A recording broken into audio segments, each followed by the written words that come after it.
That's a trip hammer that it's kind of a home built.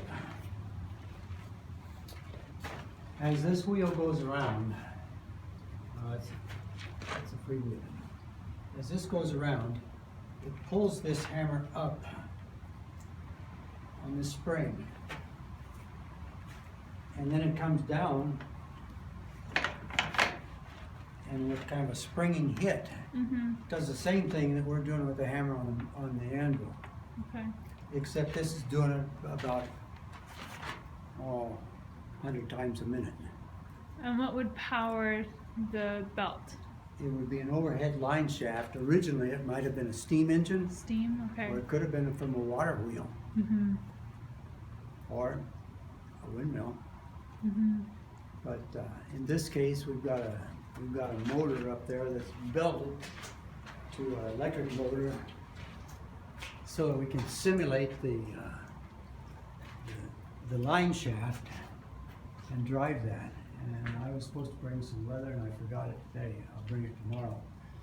I have to put leather around the perimeter of the pulley.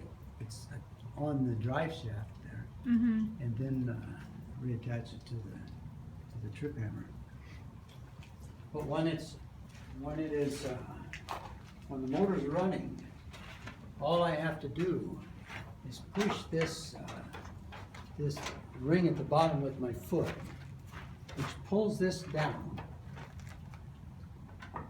And when the motor's running, this pulley back here turns, but is not necessarily attached to this one until there's an arm that pushes that along its shaft, pushes it tight to the one that's rotating with the motor, Mm-hmm.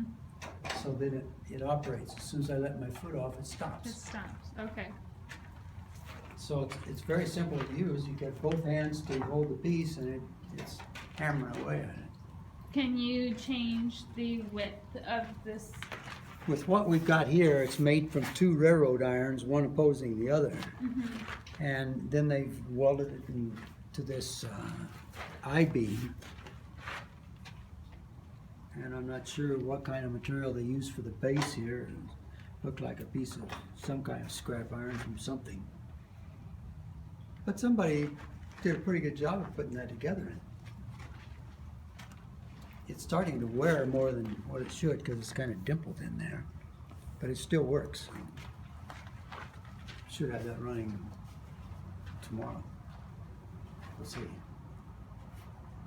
What does this guy do? All the kids ask about that. It's a grinding wheel, Okay. and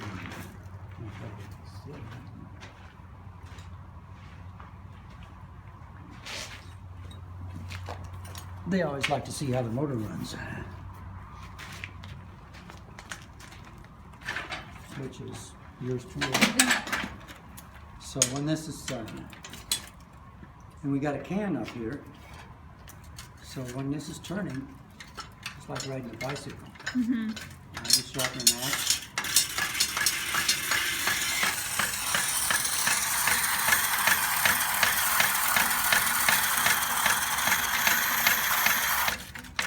So you can see I got a little bit of an edge on there. So what is the can for? Sometimes when you add water to it, it keeps the wheel from wearing quite so quickly, and it cools the steel just a little bit so it doesn't necessarily get hot, and then we don't have that stone dust.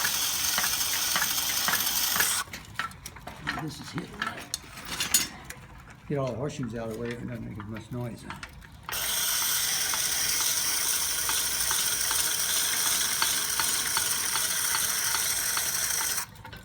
But you can see where you can sharpen an axe pretty easily with that. Mm-hmm.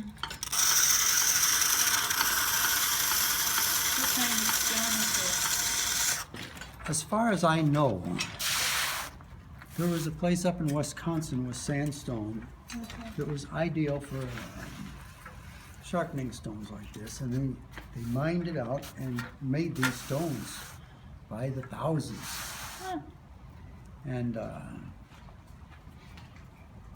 saw a picture one time where after the factory had closed, Mm-hmm. they made an entire fence out of these wheels just by stacking them.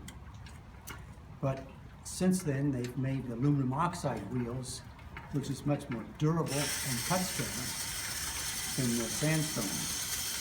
But in those times, this is a pretty good way to get things sharpened, Mm-hmm. and it worked. Some of my knives I sharpened on this thing here. So. But then there's a small, well, it's a fairly large little mill. But we had a 1/4-inch diameter hole in the bottom there. But then we had a wooden stick stuck down in there. It was like Okay. a cork. Uh-huh. And then if we wanted a little bit of water, we'd pull it up just a little bit and let it just drip. Much more than a drip, you're getting water in your face when you drink it.